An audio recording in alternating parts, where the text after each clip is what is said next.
The military hospital was tense that night. Emergency lights reflected off white walls as doctors rushed from one room to another. These were experienced men, confident, sharp, and proud of their reputation. Then the new nurse arrived. His name was Ethan Cole, young, quiet, disciplined. The badge on his chest read, "Nurse, new staff." A few doctors noticed him immediately. "Night shift and a rookie," one muttered. "Hope he doesn't slow us down," another said with a smirk. Ethan heard them. He didn't react.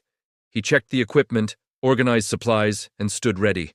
His posture was straight, his hands steady. He looked calm, too calm for someone new.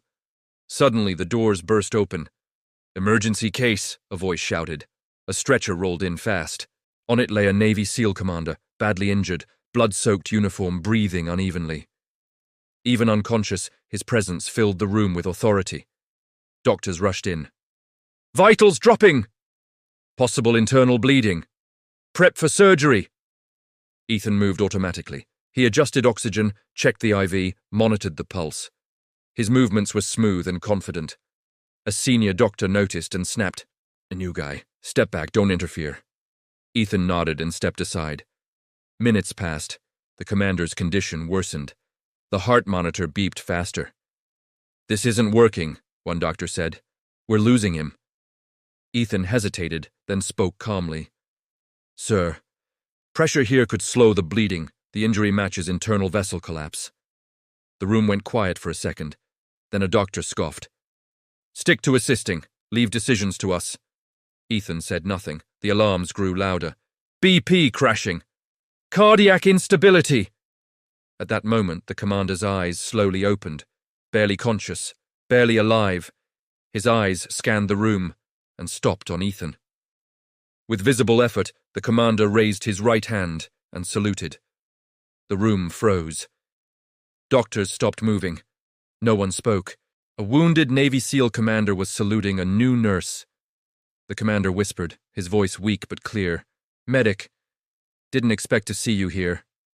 The lead doctor stepped forward, stunned. "Commander, you know him?" The commander nodded. "He's not just a nurse," he said. "He saved my life." Silence filled the room. "2 years ago," the commander continued, "enemy territory. Our medic was hit. Ethan took over, treated the wounded under fire, refused evacuation until everyone was safe."